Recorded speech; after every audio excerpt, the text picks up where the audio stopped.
The following is going to be a panel on agorism and anarchy. And this is going to be one of the more solution-oriented discussions talking about themes outside of the selection that we've been, but we've tuned it out by now. But the masses have been bombarded with Trump bullshit and Clinton crime family or whatever, right? Tired of hearing about it, I really am. Luke had to fight with them just the other night. He was there right at I guess they had some debate. Anyways, so this is gonna be the anti-establishment panel. This is gonna be the opposite. This is gonna be the way it ought to be done, if you will. And moderating this is my dear friend, co-organizer, colleague, journalist extraordinaire, prolific writer, all that good stuff. He's the author of several books. One of those books will be released at this very conference with his co-author, Derrick Broze, who's on the panel, so check that out. This guy is very brave to be doing what he's doing, and he is just an amazing thinker, and he is the perfect person to mediate this panel. Without further ado, let's welcome John Vibes and the Agorism panel.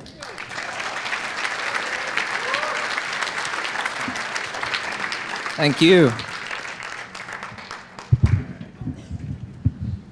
Hello. All right. So,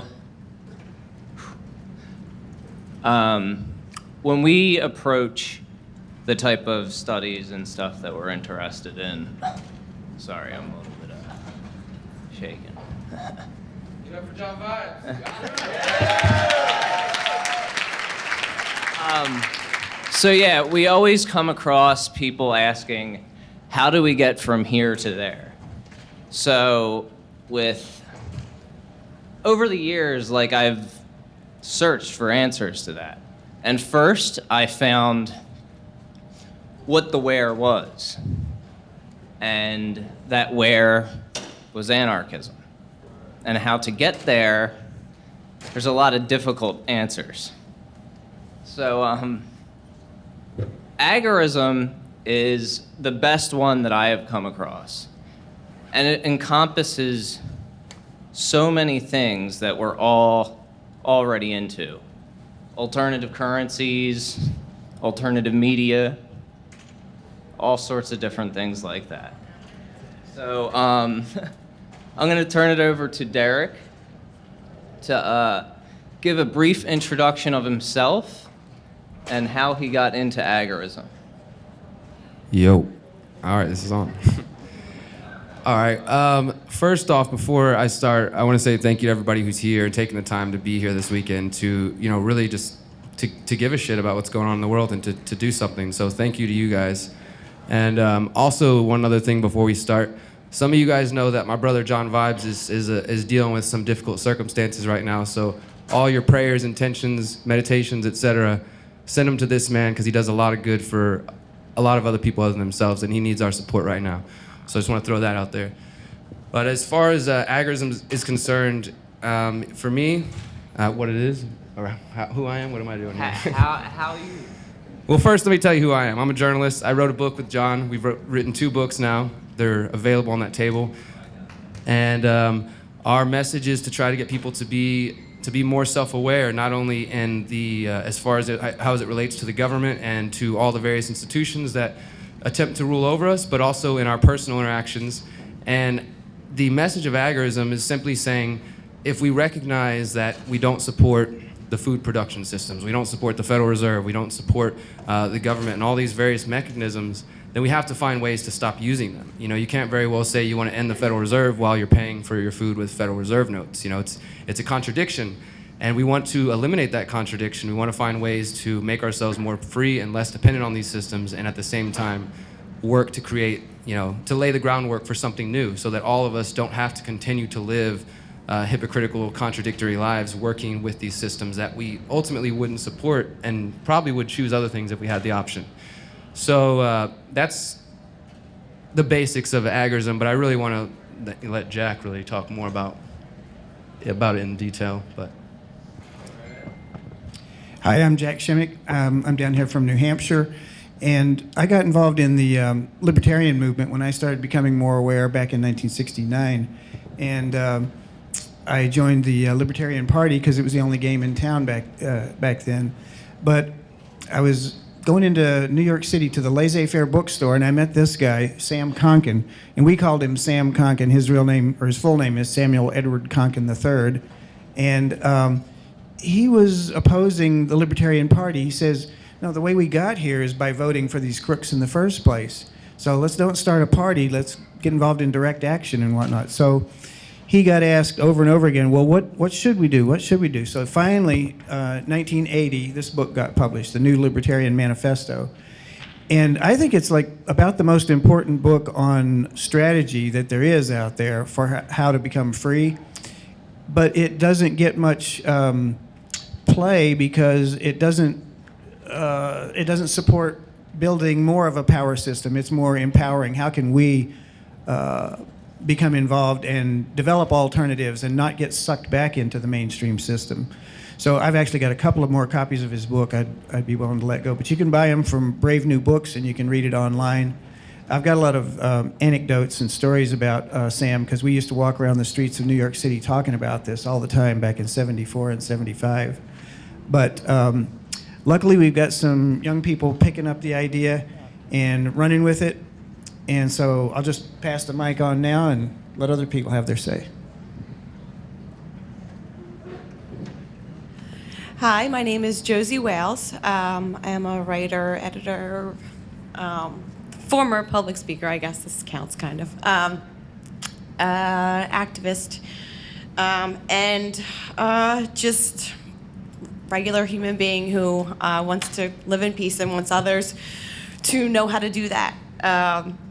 And I guess how I got into agorism, I can't pinpoint exactly where or when it happened. It just kind of came with when I started to reach out and start talking about my ideas and connecting with other people in the community. I started learning that there is a way around this, and that other people are doing it, and that there is power in power in numbers.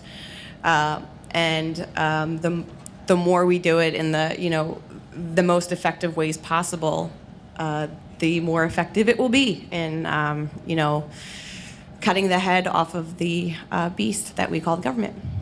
That's it. Hi, my name is Matt Savoy. I am the editor and co-founder of the freethoughtproject.com, if you're familiar with that site. I also write under the pseudonym Matt Agorist, and because I embrace agorism as a way to change the world. Agorism is not something that you can force upon other people. It's something that you just do, and it changes things. And like that quote, be the change you want to see in the world.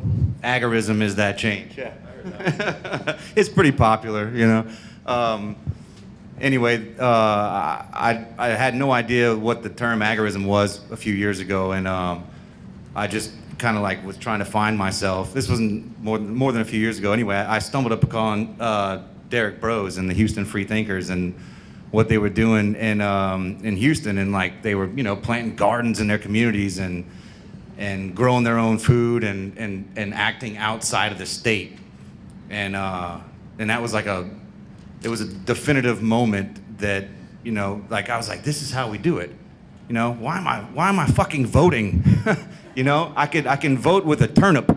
I can grow food, not lawns. I can change everything without these big marble buildings. And that's what got me into agorism and spreading, the idea of that via our website and other means as well.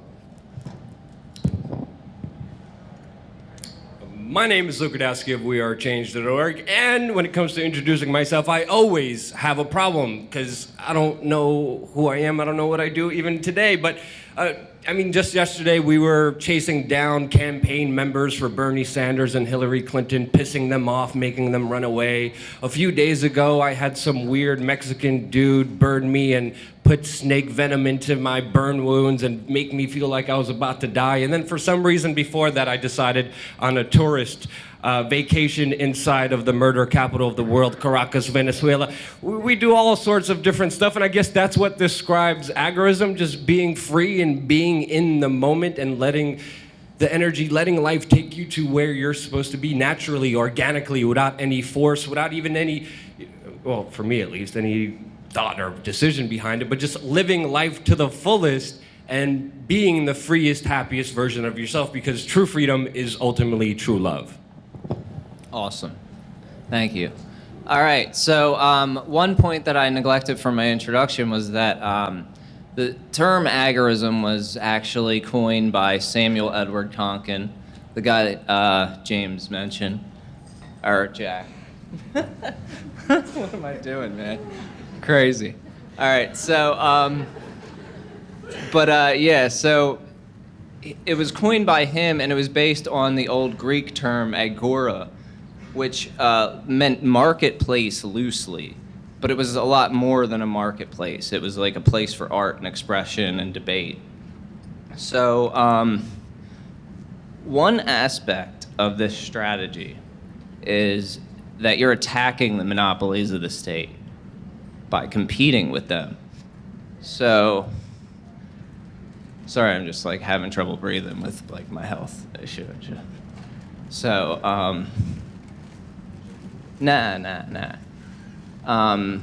so we're attacking the monopolies of the state, one by one, piece by piece, in the little bits and the little things that we do.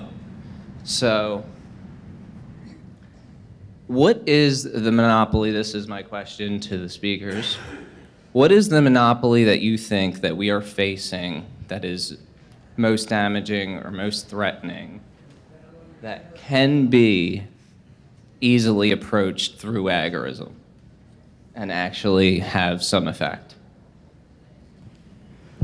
So, we're talking about monopolies. Obviously, the state, it is a big monopoly that it has over various areas of our life, but it's also a huge monopoly, and sometimes taking on the entire force of the government can seem to be a big task. We see them with all their money and the various mechanisms that interlock. It's difficult to take that on. For me, what I tried to promote that I think everybody in this room can do no matter what specific strategy that you take, because a big part of agorism is promoting the use of black and gray markets. That's something that definitely we should highlight. Gray markets being when you pay your neighbor $10 to mow your lawn. There's no taxes in between that. The government's not taking anything out of that. That transaction is taking power away from the state. And even further, in the black markets, if you sell something that the state thinks is technically illegal, again, you're taking power out of their economy, out of that status economy, into what Konkin called the counter economy. So that's our goal, is not voting them out, not thinking we can fight them through violent revolution, but creating and building something new by taking our money out of their system and building these new networks. So that's what we're trying to do. But for some people, the idea of doing something that's technically illegal, it's a risk. Maybe you have family and friends, you're not really willing to work without a license. I have a gardening business back in Houston, me and 7 other people. We have no license of any kind. We just build gardens for people, verbal communication, individual to individual. And that's one example. But if you're not ready to do that, I think another easy monopoly to take on is the food monopoly. Generally, I think most people would agree that the way our food is produced, the food production systems, whether you eat meat or vegetarian or whatever, it's done in a way that is atrocious, that is not sustainable, and I think most of us would like to get away from that. And one way that you can do that to take on that monopoly of the food production systems, and again, even if you're not willing to go into the black and gray markets, is to support local farmers markets, local community gardens, start your own backyard garden, your own front yard garden, all these various things. This is one of the easiest things you can do. I personally have been spending a lot of time the last couple months trying to lessen my dependence on the main food chains, the food production, the large grocery chains, and getting all my produce from a local farm and a couple local farmers markets. So it's at least coming from, if not coming from my city or nearby, and it's even if it's coming from somewhere else, at least the money that I'm spending on it is going to a local producer, somebody who is in my community. And that's the first step. Beyond that, I think for those who are ready to venture into silver, Bitcoin, and alternative currencies, you take even more power away from the state. But at the least, we can all start by trying to pursue alternatives to the current food monopoly. One that I think of when I was growing up the media was pretty much centrally controlled. You just had ABC, CBS, and NBC.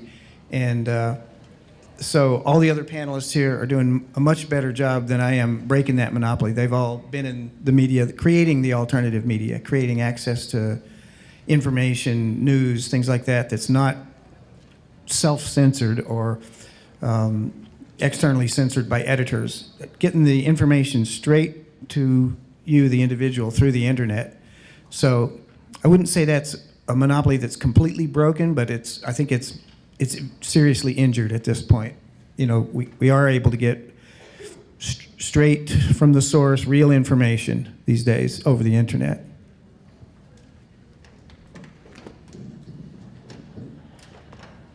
Okay, I think a lot of us kind of think the same way because I was going to say that one and then that one.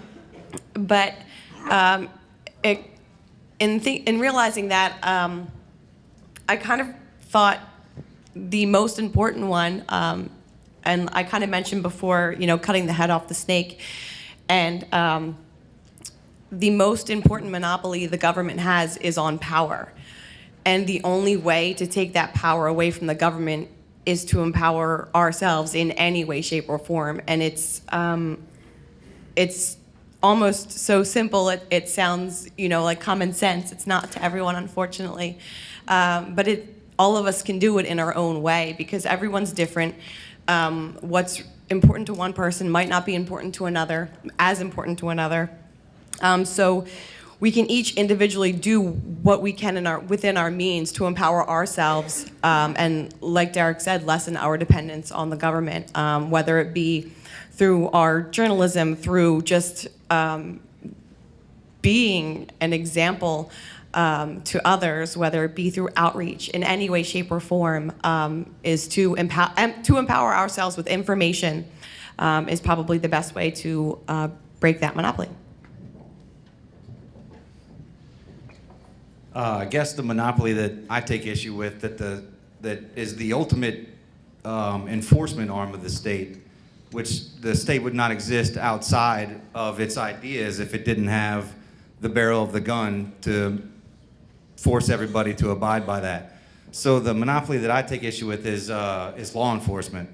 And I know it's offensive to some people, but legality does not equal morality. And so there's ways we can provide each other security with far more moral means than using the force of the state. Like Dale Brown, for instance, in Detroit, he holds this private security firm. It's called the Threat Management Center, and he provides businesses with security, but as a side effect of that, he also provides all the citizens in his area with free police. And he does not enforce laws with the threat of violence or throwing you in a cage.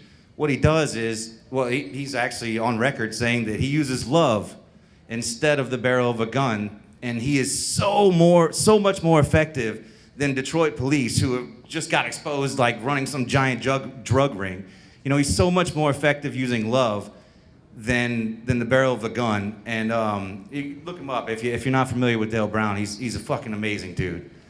And there's other things like there's apps that provide security, like neighborhood watch apps. There's one called Peacekeeper that we promoted heavily. It's if you're in trouble, like everybody in your neighborhood has this same app, and you instead of dialing 911, which is a crapshoot, you know, you might get shot if you're the victim, and you know, you press a button on your phone and you're like, I think I have an intruder, and everybody in your neighborhood who has that app is alerted and can respond or not respond, you know, and these are the things that crumble the like what police do today is respond to 911 calls and enforce an immoral decree.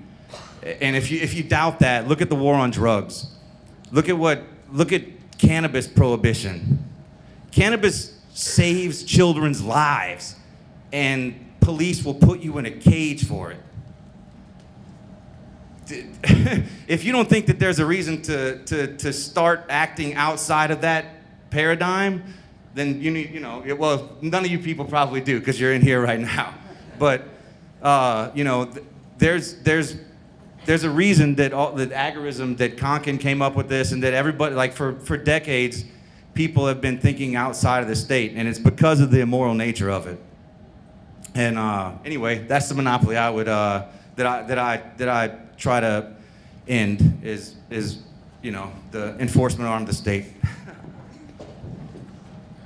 Let me tell you a story. Just a few hours ago, just last night, I was at the presidential debates, and I came up to Hillary Clinton's top aide, one of the top members of her campaign staff, and I went up to this person, good-looking fellow, and I was like, how important is the LGBT community for Hillary Clinton in this campaign?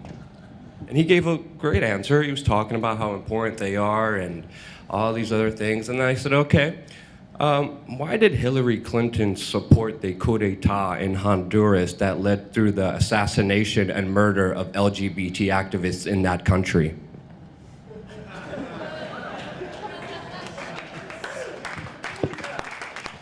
It's over for them. That look in his face told me everything I needed to know. He stuttered, he tried to run away. Of course, he's never gonna run away fully because he's on video, and of course I'm gonna chase that butt down. But most importantly,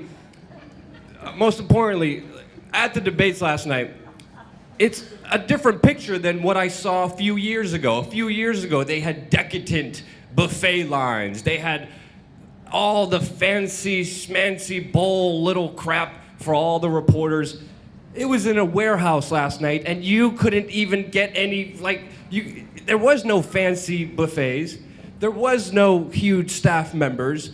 They are going out of business. Limousine liberals like Anderson Cooper are gonna have to take the bus soon. And the reason this is happening is because people finally have this amazing invention where you could go on your screen, you could type in anything, and you could find out anything in that exact moment. One person, one human being, one soul could speak truth, and it would reverberate all around the world. We're living at the most important time in history right now when we need to galvanize that. The monopoly of media is the most important monopoly that needs to be taken down, but people need to realize is being taken down with all of our independent actions. And it's only a matter of time. And with this, we will have complete and utter victory, because if it wasn't for the mainstream media, we wouldn't be in all these wars. Companies like Monsanto could not poison our food, our drinking water. If we didn't have the mainstream media lying to us, manipulating us, using fear in order to control us and divide and conquer us, we would be totally free. And that moment is going to come at any instant now. Awesome.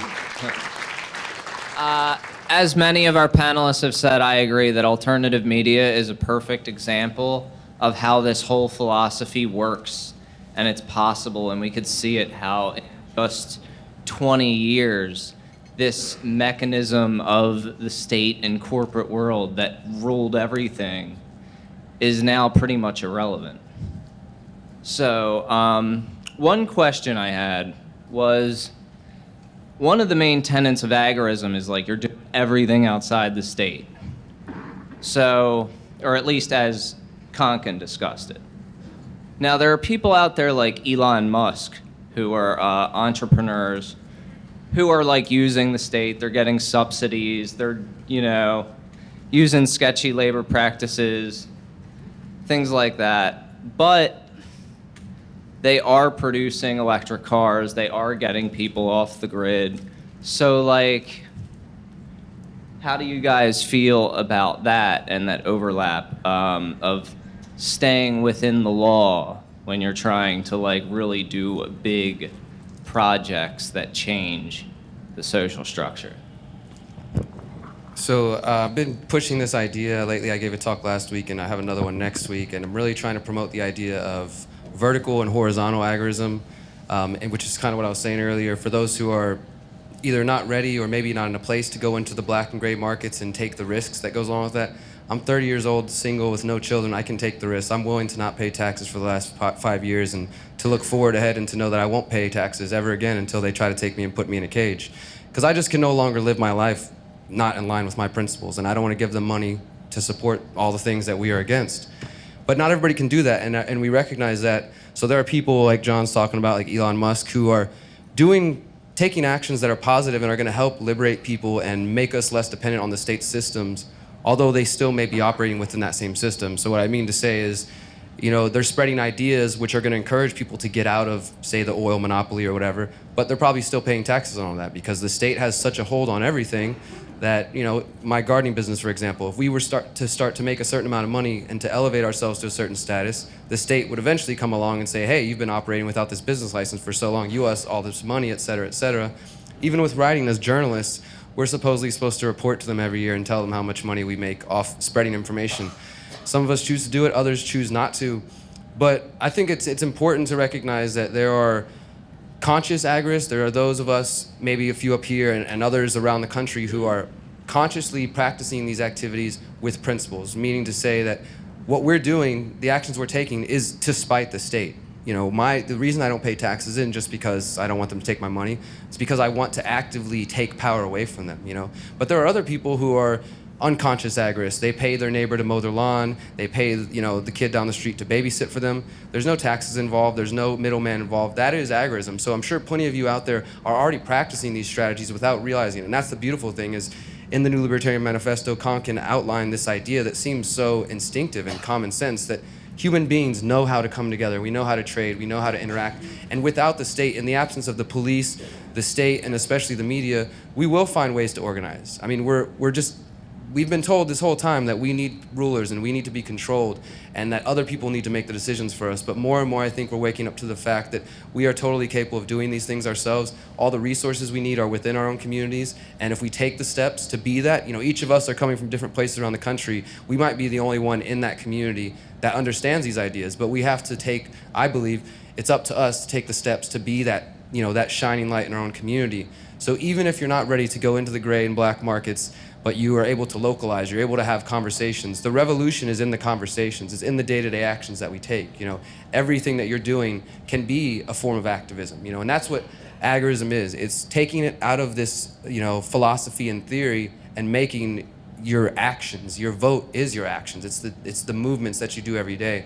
So I fully support anyone who's trying to venture into this area, whether you're doing it by, taking a little bit of your money out of the banks or maybe putting some of your money into silver or Bitcoin or other cryptocurrencies or just barter networks, whatever it is, it doesn't necessarily have to be in the gray and black markets. I still think there's room for that strategy. Yeah, in a situation like with Elon Musk, he is doing alternative energy. That doesn't mean what he's doing is good. He's essentially milking all the rest of us to do it his way because he's getting all the subsidies. But that doesn't mean solar power is bad or electric vehicles are bad. It just means that this is the way the state operates. They actually favor different, cartels and monopolies and things like that. So, I think Teslas are great. I think his batteries and his solar system are great. It's just the notion of freedom is that you would get there without the state taxing everybody else. There's still starving people, homeless, living in the streets because the way the whole system is designed is it keeps them from actually even entering the marketplace. And when they do and they get a job working at even just a fast food place or something, they're taxed to give the money to people like Elon Musk, even though he seems heroic and just pulling off these miracles like landing a spaceship on a platform in the ocean. That's like amazing to me. So what we have to do is, I think, put our own lives and power in perspective. It's like in AA, or the Serenity Prayer, they talk about trying to recognize what you do have control over. So we have control over our own daily life decisions, and it's a relatively small sphere compared to the whole state. we don't have the power to compete head to head with it, but we do have the power to create alliances among our neighbors and other people that believe in freedom and other traders and other people that are creative. The whole process of building a free society, because we're actually coming out of hundreds, thousands of years of not being free. Even in the U.S., the government has acted to favor certain industries throughout the whole history of our country. What we're trying to do is actually build something free, almost from the bottom up. So we're in the process of developing alternatives, creating new things. And it's actually such an encouraging and liberating thing to be doing. We're not so much actively trying to tear down or destroy or fighting things. We're actually in the creative business. So what Konkin talks about the steps we'll have to go through. And the first step is to try to find some other people that believe like you. So we're kind of in that stage and in the fledgling stages of building an alternative economy. And once we find enough people to trade with, we can make more and more of our choices in the counter economy. I mean, the things that we have to do is try to make choices that are in a pro-freedom direction, for healthier foods, for healthier life, for better education, for more sound money, where we can, because we don't have enough choices necessarily in all areas of our life. We just do what we can. So we don't have to save the whole world tomorrow. We have to do little steps every day.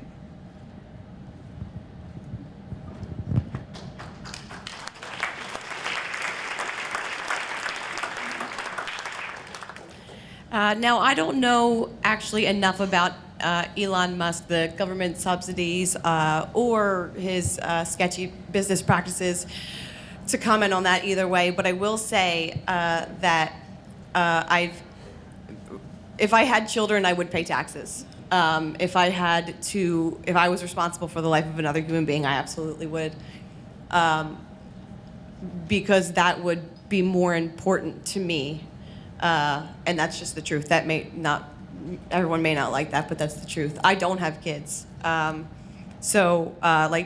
Derrick said, some of us can afford, if we decide, if that's what our value system is, to really work outside the system and be very vocal and public about the fact that we're completely going around the government. It's really hard because I want to be able to drive without getting pulled over all the time. So I do. I get my car registered. I didn't for about 2 years, and that backfired eventually. But I beat it in court, so that's good.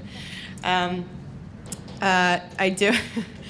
I do those little things, but other than that, I don't. I do everything I can to not support politicians because they don't produce anything. They don't produce wealth. We produce wealth. It was mentioned earlier, I think by Freeman, if he's here, that they don't, or Michelle Young, I can't remember, I'm sorry, it was earlier, but someone said they don't do anything. We pay them. They produce absolutely nothing but oppression. So I think that, I got off track there for a little, but when it comes to the concessions that we make and how I feel about it, I think it comes down to our value system, and mine is, as most of us, is life, liberty, and pursuit of happiness. So if in order to preserve our lives, we have to make concessions here and there, I think, none is best. Minimum comes second as far as concessions go. But I would never hold it against someone if, to save their life, they paid some taxes. Thanks, Josie. Because to save my life, I had to pay some taxes. I have 2 kids, so, it's jail or pay the state. What would you choose, to be with your kids or pay the state? But anyway, the question, that John asked is like, what do we think about capitalism and how the government relates with that? And capitalism is is a dirty word to some people, you know, and I don't see it like that, but it's because I don't look at capitalism as in this fascism that we find ourselves in today. This system that we live in today is nothing like what capitalism is supposed to be. Thanks. We live under corporatism, where the government and the corporations function as one entity, and they're out to extract the wealth from us, and like a upside down funnel, and that's corporatism. But being that capitalism is a dirty word, there's been alternatives, you know, brought forward, such as agorism, you know, which is capitalism outside of the state, and it's basically the free market. And the free market is awesome because it's free. There's no structure, there's no limits, there's no force. You have choices to do what you want to do. When you function inside the state, from the day you're born, you're given a number. You're given an expectation, and then you have to go to these public schools that look more like fucking prisons than they do like learning environments. You're given a little yard time, you get to go out in the sun. You're taught to pledge your allegiance to this flag that flies up above you. That is not a free market. And every president for the last 40 of them have gotten into office and called that shit the free market. It's not. When you have to pledge your allegiance just to fucking believe this lie every single day, there's nothing free about it. But that's what's awesome, though. We have alternative media that is awakening people daily. You know, I was a Marine, and I was like this asshole neocon that wanted to kill everybody that the government told me to. And because of the free interchange of information on the internet, I was able to break free from these statist bonds, and thank God that I got out before I did some very, very bad shit for these people. And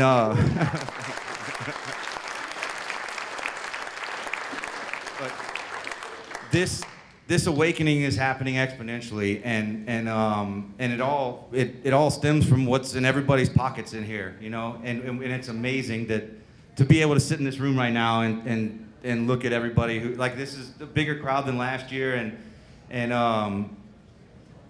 the freedom is contagious, and it's spreading like wildfire, and the state's days are numbered.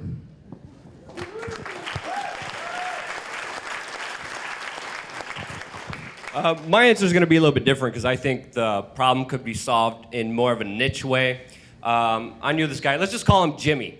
Jimmy was an agorist, a libertarian, a guy promoting all these different philosophies. But Jimmy, he was kind of egotistical. Jimmy was kind of insecure. He had a girlfriend, and he would freak the hell out whenever she would go out and be by her own. He would emotionally abuse her by just making her feel bad, by being negative and filled with a lot of darkness within his own life. And I went to Jimmy, I was like, Jimmy, how in the world do you expect people to live peacefully in this harmonious, agorist kind of state when you don't even do it yourself? And a lot of people look at these bigger problems in these bigger institutions a lot of times to take away problems within themselves, what they're dealing with that they can't personally look into themselves, and they put it on something else. Let's look within ourselves, and I think if we finally do that honestly, openly, to really look at yourself, your faults, your insecurities, your ego, if you could really check yourself and really take a pure look at who you are and your relationships and the people around you. If people could start making those relationships harmonious, filled with honesty, filled with truth, freedom, love, then and only then we could progress to bigger relations with everyone else. So again, the main kind of enemy that I see is ego, it's pride, it's insecurity, it's self-doubt, it's self-hate that perpetrates our society, which again is pushed on us by the mainstream media that makes you feel lacking if you don't have a particular brand of technology or clothes or shoes and anything. It's programming. It's meant in a specific way to make you feel this way. But the real answer, the real solution, I'm going to sound like a freaking hippie, is love.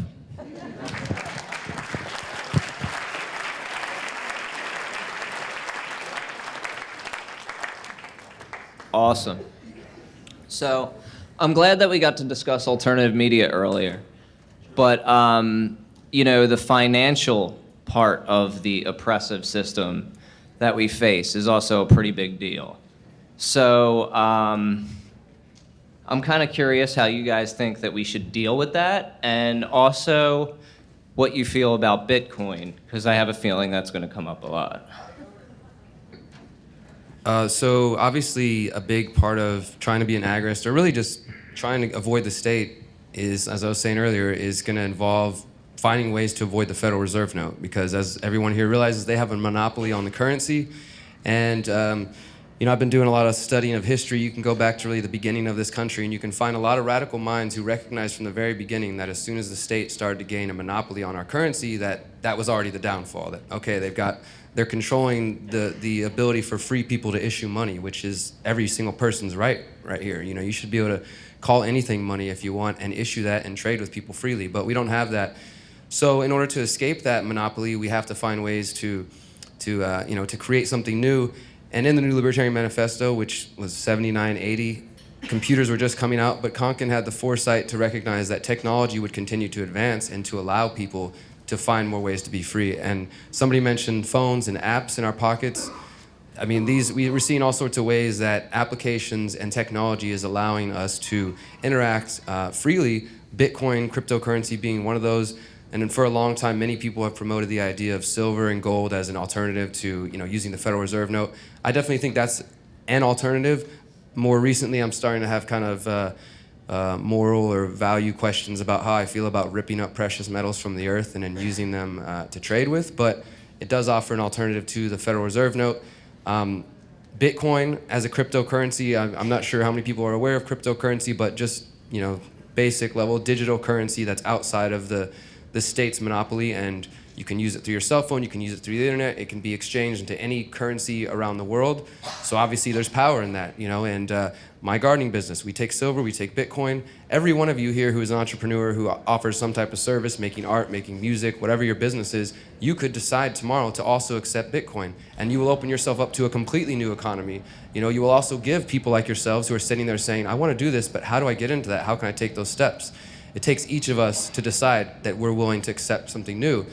Bitcoin or something maybe we haven't even heard of yet. There's hundreds of cryptocurrencies out there.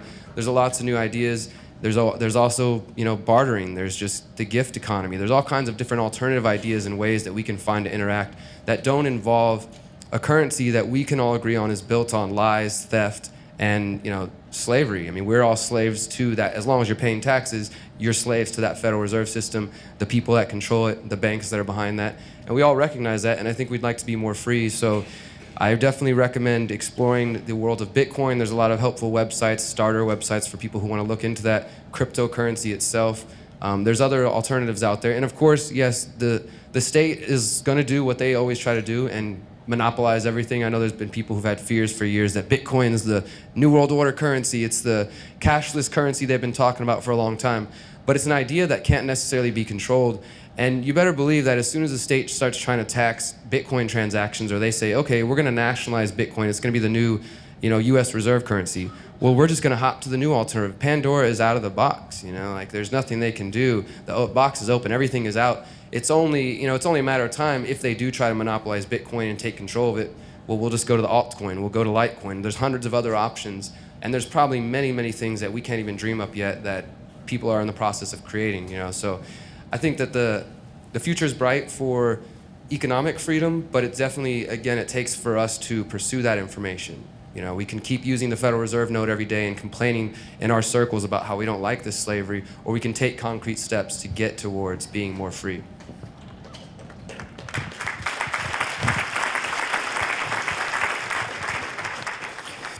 I remember traveling in Europe about 20, 30 years ago, and I was in a town that was close to the border of France and Germany, and I remember there were all these cambios, these change shops, and they'd have a board out on the sidewalk, and they'd list all the different currencies. There'd be like 15 different currencies.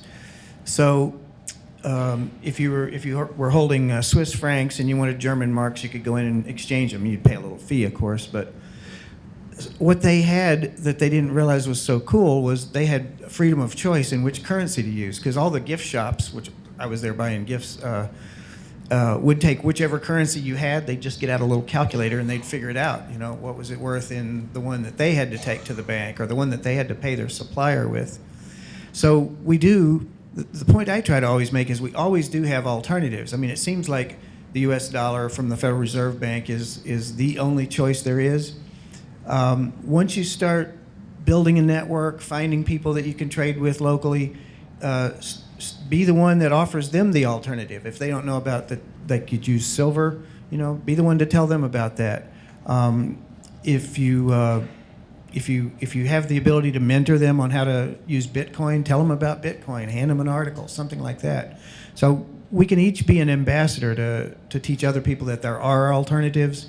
We're not choiceless. We don't have a infinite range of choices, and we don't have ultimate power to change the whole system overnight. But we have the incremental steps that we can make with the people that we deal with.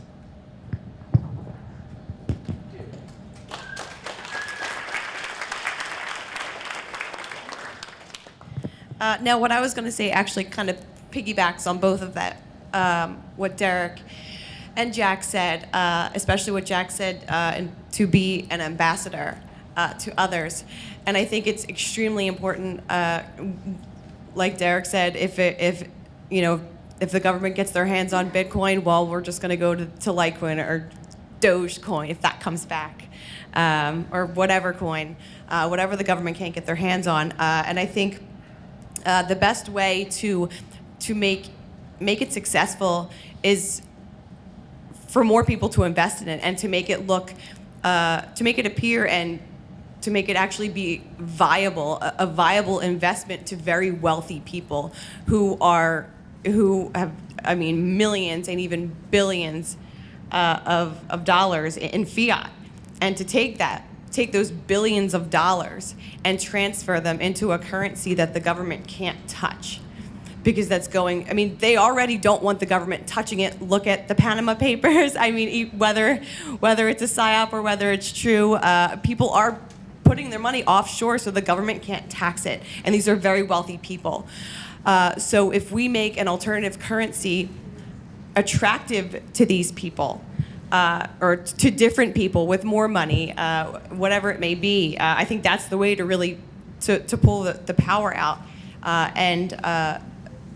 Unfortunately, I mean, money does not buy happiness, but for a lot of us, it buys a little bit of freedom to be able to do the things we want to do, to go out there, to travel, to get the word out, to put out content, to do a lot of these things. And I think that, like I said, we need billions of dollars ripped out from the government in order to do it.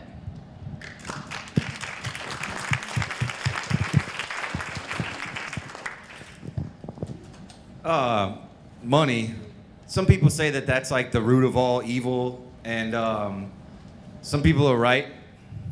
And some people say that it's not the root of all evil, and those people are right too. Going through my awakening process, I remember this movement called the Zeitgeist movement, and it was the a society that functioned without money, and it's fucking awesome if you think about it, right? Like, yeah, we don't have to store value in anything, and we could just go to the public library and get whatever we want. But in today's society, that's an unfortunate non-reality. And so we have to find ways to store value. And money is one of those ways that we can store value. It's completely subjective what value even is, and so is the word wealth. That's subjective. We don't even, some people are wealthy just being with their kids. Like, when I go camping with my children in the woods, I'm wealthier than the Rothschilds, They don't have that. And, but unfortunately, in this society, we have to, in order to compete, I guess, or have a voice, we have to have this thing called money. And so I think it doesn't matter what the money is, as long as the intentions behind storing it and the intentions behind spending it are good, then the currency is irrelevant. Whatever note it is irrelevant, and as long as it's not controlled, obviously, And so that's why I think that thinking outside of the Federal Reserve note by trading or using alternative currencies like Bitcoin is a death blow to those who control the currency. One small example is where I live in Louisiana. In our town we have like this bank, and there's no money involved in the bank. It's like credits that we store in our accounts, and these credits we trade with businesses, like business owners. I also own a t-shirt company, and we trade these credits amongst business owners in town. Like, they can give them to their employees and they can use them at different businesses throughout town. And there's not a single tax paid on any one of these credits, and you store them in a bank just like you would, at JP Morgan and Chase. And you can, they don't, granted they don't get interest, but they're not fractional reserve lending out our credits for trade. But it's small things like this that chip away at the status quo, and that's how we actually incite peaceful change.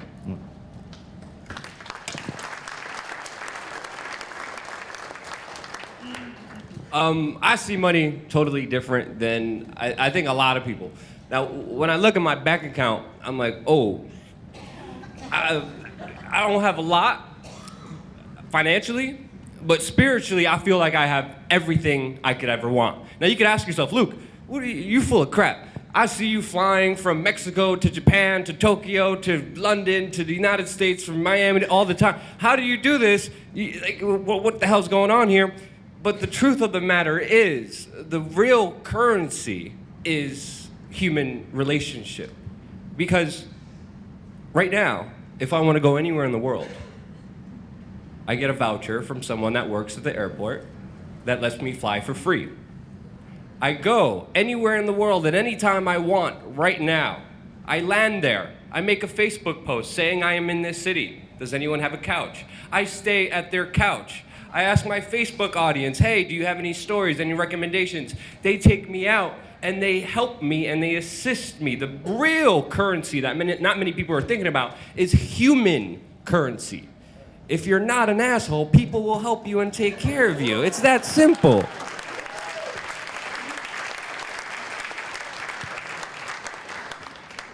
And communities coming together, being there for one another, bartering with each other, moving away from the system. Instead of trading for dollars, trading time, trading energy, trading. But not even just trading, just being a good human being. It's that simple. People will help you and people will take care of you. Now, of course, Bitcoin, I understand.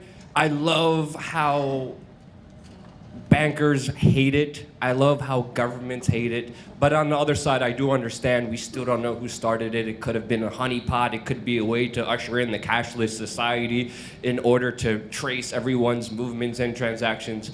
But I wouldn't worry about, I'm me. I can't talk for everyone else. I wouldn't worry about what are we going to do in here and here, but worry more about building human relations, working with each other, being there for each other, and just being a good person. And you'll have all the currency you'll ever need in life because you'll never be lacking anything.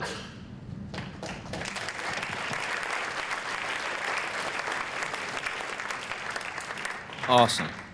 So, another question to just kind of so we can get a better understanding of the people who are fighting the fight in this realm. I'm going to ask the panelists, who do you think is an important agorist that people should know about and look up? Obviously, I think everybody should go download this book for free, New Libertarian Manifesto. And I want to say again, I know that word libertarian, it means a lot of different things, or according to the media. I would say don't be afraid of that term if you have some trepidation about that idea, and really just look at these ideas for what they are, the strategy, everything that we've been outlining. So Konkin is of course important in learning about that book, But one person that I think really should be recognized for pushing into the counter economy and for pushing the agorist philosophy is somebody named Ross Ulbricht, who some of you guys may know. He's currently a political prisoner. He's been sentenced to 2 life sentences without the possibility of parole, plus 40 years, for building a website. That website was the Silk Road Marketplace that some of you guys may know about. And it was a website that allowed people to do everything that we've just discussed, for free humans to interact and to exchange. It also allowed people to purchase drugs, to purchase weapons, to buy passports. Anything that you can think of was allowed on this marketplace. Whether you think it's moral or not, Ross simply wanted to create an economic experiment that allowed free people to come together and to trade without the government being involved. So he used the deep web and various other tools that some of you may be aware of, Tor browser, etc., to create this marketplace that was outside of the hands of the state and did billions of dollars of business. He never sold a single drug. He didn't make any drugs. He just built the website. He created the forum and allowed people to do that. And or this is what he's accused of. The admin of the website used the name Dread Pirate Roberts. And Dread Pirate Roberts definitely posted on that website a lot, promoting the idea of this agorist message that we've been speaking to you, and trying to get people to recognize that the true power comes when we're not under the state's thumb anymore, when we're able to interact freely, whether that's money, whether that's personal relationships like Luke's talking about. Being able to take the state out of all of those interactions is powerful. And Ross recognized that, and he did that. He's 31 years old now. He'll be, if things don't change, if his appeal doesn't go the way that we all hope and pray it will, he'll be in there for the rest of all of our lives and the rest of his life. Yet he's still in prison right now, spreading this message. I saw his mom last week, and she's just traveling the country, traveling the world, trying to get people to recognize. And I was there reporting on the trial last year whenever they sentenced him to this. And the judge standing next to this American flag said, "I'm humbled by the fact that I'm tasked to protect our social fabric from people like you." And so I want to make sure that people understand that your ideology and your philosophy is dangerous. The idea that the government is the enemy is a dangerous philosophy. So to keep anybody from dare picking up your flag and carrying it, I sentence you to 2 life sentences without the possibility of parole for building a website that allowed free people to come together and do business. Whether you like the fact that people bought drugs on that is irrelevant. The idea is what mattered, and the judge, a representation of this state, recognized that. So that's what I think is important to take home, is that these simple ideas that we're spreading here are also extremely powerful, and they're a threat to the state. So free Ross.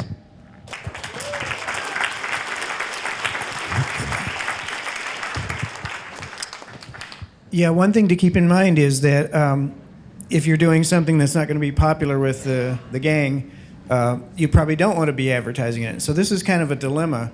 If I knew somebody that was doing millions of dollars in the counter economy, it would be a bad idea for me to say, "Hey, Joe Blow, he's the best one. He's making the most profits, the most money." But the technologies that we have, there's a young software guy named, I think his name is Vitalik Buterin. He created this new software called Ethereum, and Ethereum it's like Bitcoin but on steroids. It allows you to create contracts and make payments, and the software runs kind of not on the cloud but on the mesh network of all the different computers that are running. So it's impossible to seize any one computer and shut it down. So I think Ethereum will be one of the bright, shining new technologies that helps encourage a counter economy.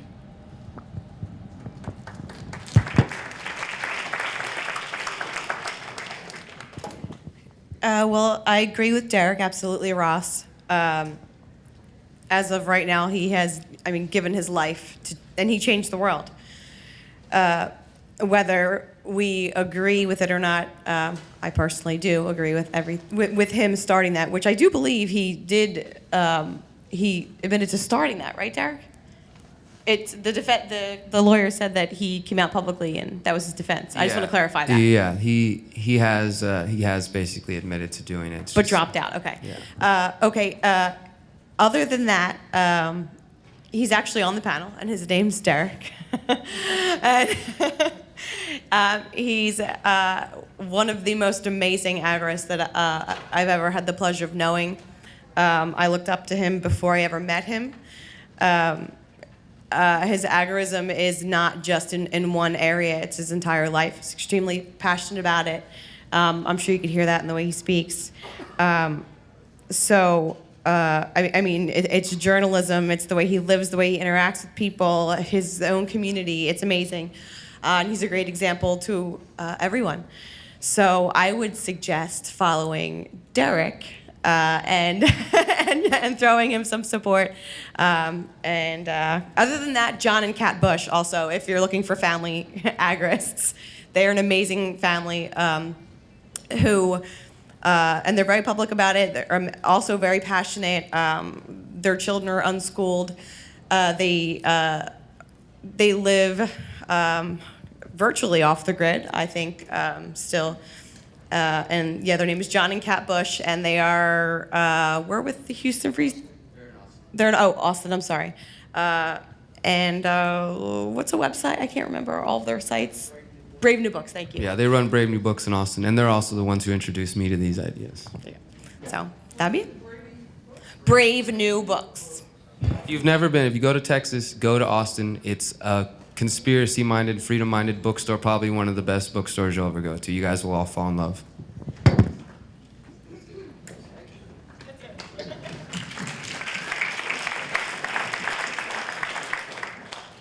I'm all about like great ideas and great people spreading those great ideas. But without people to adopt those great ideas, there really is, the idea meets a dead end.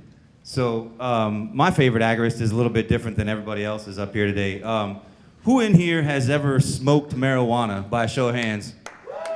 Or who in here knows somebody who has smoked marijuana, by a show of hands? All right. Who in here has called the police on somebody for smoking marijuana? Everybody in here is my favorite agorist.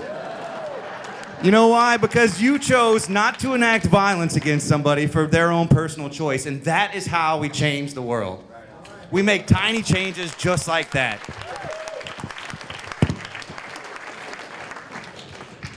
My answer is a little bit different, of course, obviously, again. I say no one, not Derrick, not me. I didn't even know I was an agorist until I came here, and I was like, wait, what panel am I speaking on? Huh? This makes no sense at all. Like, I never declared that I'm an agorist. I had to Google search it before coming on this panel. Don't tell anybody. You're an agorist, whether you like it or not. But most importantly, no, just the bigger lesson here, never ever put any man or any woman above yourself. Ultimately, it is your life, your decisions that you yourself have to make. Make good ones. Stop making dumb ones. Stop making stupid ones.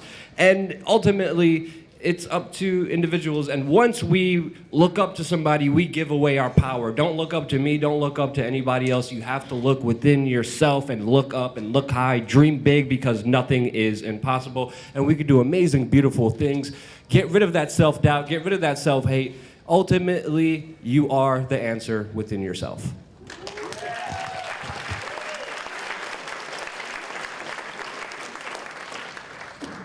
All right, well, we're about nearing the end, so I just wanted to see if there was one more thing that you guys wanted to add that people could do personally in their own lives if they are so inclined to participate in creating a free and nonviolent society.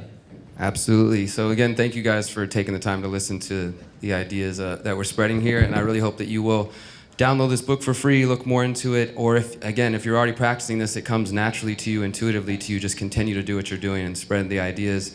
I really enjoy what Luke was talking about a couple minutes ago as far as building relationships being our currency, and Facebook, social media. Many of us probably know each other through social networks. We come together periodically to meet in person. We build those relationships. That, to me, is one of the most valuable things that you can do. If you feel, I had a couple conversations already today with people who've said, I like what you guys are talking about, I like what you're doing, but I'm just one person in this tiny town. Everybody else is super crazy. They don't care what I have to say. They're ignoring me.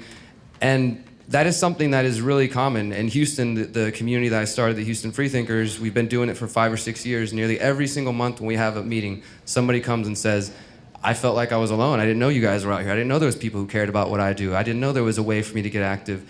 So probably one of the most powerful things that we can do is to build those relationships, to stop being afraid to speak out and to speak up, whether that means through social media, through conversations, through people you meet randomly at the grocery store, just being willing to express yourself and express your desire to create a more free world. By doing that, we make it easier for that other person who's maybe watching off in the distance and who's afraid to speak out. Wow, this person's passionate. You know, the only thing that any of us up here are doing is caring about the things that we do in a very passionate way and doing it in a very public way and hoping to inspire other people to do the same thing. So I would say building those relationships is probably key. And one tool that I would offer to you guys that I've really been trying to develop, and it'll be more explored in mine and John's next book, which will come out next year, is the concept of freedom cells, which I learned from John Bush, who Josie mentioned. It comes from another guy named Bob Podolsky, who wrote a book called Flourish. I know I'm throwing a lot of things at you, but just remember freedom cells. Basically, the idea is that human beings work best in groups of 7 to 9 people, really optimal at 8. There's been a lot of research done on this about how we can find that optimal number of people to organize. So at 8, it seems like we're really effective. Communication is optimal, and up or down too far, it becomes less effective, it becomes more ineffective, people start arguing, etc. So at 8, if you can find even that core group of people within your community, and maybe it starts with 2 of you or just a couple of you, but you start building those conversations, and maybe you start putting flyers out around your city. You start offering, you think of entrepreneurship ideas, starting a garden business, start making art, start making music, grow your own food, whatever it is that you want to do, what you're passionate about. Put it out there, become an entrepreneur, the entrepreneur of your own life, and do it in a way that allows people to get outside of the state economy. And the other thing about freedom cells is what we're doing in Houston. We have a freedom cell where all 8 of us, we have an encrypted form of communication. All 8 of us have, we're working on getting 3 months worth of backup supply of food. All 8 of us are making sure we have a bug out emergency bag. All 8 of us are making sure that we're proficient in the use of firearms and protection, and also things like CPR. So the idea is that not only is the power diffused among that group, but the knowledge is as well. So if one person leaves, dies, whatever, everybody still knows how to build a fire. Everybody still knows how to do CPR. You're not dependent on one person. And then taking that structure and say, okay, well, this week, our freedom cell is going to build a community garden. This week, we're all going to learn about aquaponics and then come back and teach each other about it. Using that structure as a basis to start organizing with your community. And as Konkin said, we're going to move through stages where we're going to start seeing these little free pockets of agoras. And what John and I are trying to do is to promote conscious agoras, and that's what you guys are all here for, is to free your mind. And as Luke said, we're not free until we're free in here. So ultimately, no matter what we do, even if we underthrow the state, we create new counter economy, and the state's power, it weakens. Until we're ready to heal inside, none of it's going to matter. So I think building relationships both with ourselves and our local community, using this idea of freedom cells is key to making this happen.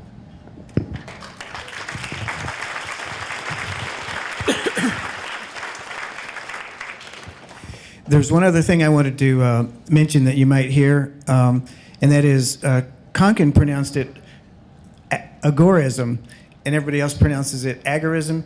And there was this old argument between him and Neil Schulman, the guy that hung out with him a lot, and they were always arguing about the proper pronunciation of this word. But anyway, so if you ever hear me say it, you'll hear me say agorism, because I'm an originalist. I used to know Sam Konkin. But yeah, what can you do? First of all, the whole purpose of this conference is we have to free our mind to realize that there are choices. Sometimes we think there are no choices. We don't always know what they are, but we're going to spend time, buying groceries anyway. We're going to spend time making sure our kids have an education. We're going to spend time in the money system. We can take a little extra time if we don't know what the alternatives are to investigate the alternatives. I mean, you could type in, on Google. Well, there's actually alternatives to Google that don't trace your all your searches. You go to startpage.com. Yeah, and DuckDuckGo. There's other ones. So even in that, if you can, I draw this chart. I wish I had it with me, but all the systems that we interact with, there's a parallel path. There's an alternative. When I graduated college, I didn't have a job right away, so I got a job as a security guard, and I realized that the police is the system that everybody assumes works, and it doesn't really work that well and doesn't protect people's property that well. So a lot of places have to hire security guards.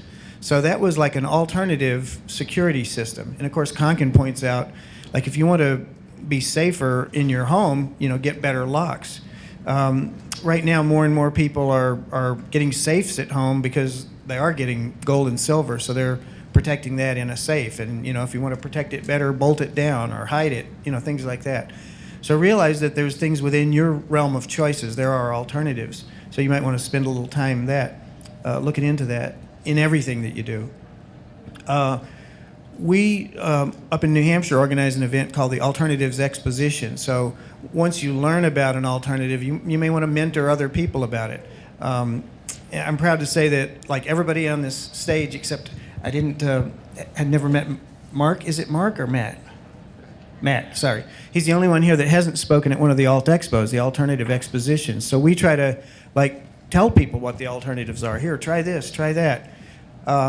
One thing that we do to build alliances, and that's the key thing, your social capital or your network, your small group. Konkin calls them alliances. We formed a food co-op. One of the things that myself and my friends are concerned about is the food chain, the quality of the food chain.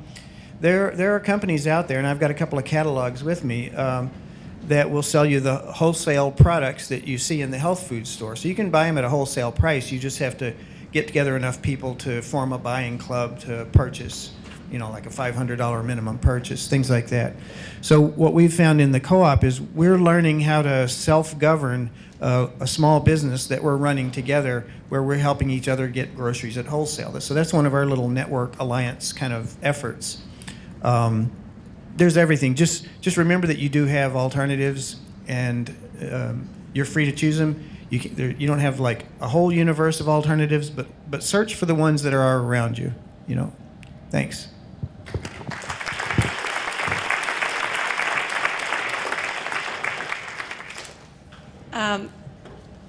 This one's really specific, and not everyone may be able to do it, but if even just one person does, it would make me happy. Become a beekeeper. Start a bee farm.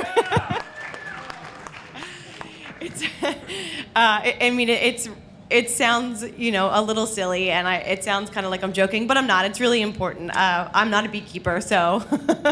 But there are plenty of bee farms you can visit, you can invest in, you can support, buy their honey, do whatever you can to really get that bee population back up.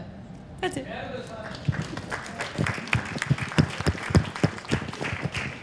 I'm going to try to quote Gandhi real quick. I suck at quotes, so I'm going to mess it up. I'll just give you a warning. It's the state is a soulless machine that owes its existence to violence from which it cannot wean itself. Something like that, right? So in order to fight the state, you need a soul. Everybody in here maybe doesn't believe in the soul, but you can exude love in some manner in your life. And by pushing out love into the world, you're going to overcome hate. It's going to happen. There's no amount of hate that can overtake other hate. It's only through love. Peace is not the end result we seek, but it's the path with which we get there, right? Martin Luther King, I know I butchered that quote too, but that's the way we get there. We don't kill people unless they're trying to kill us, but physically trying to kill us, that's how we change things. And I'm totally lost now. I didn't know that question was coming. I didn't know any of these questions were coming, but that's it. Love.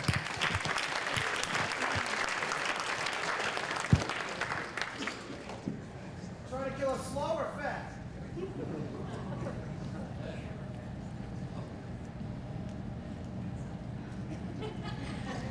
Love. Thank you, everybody.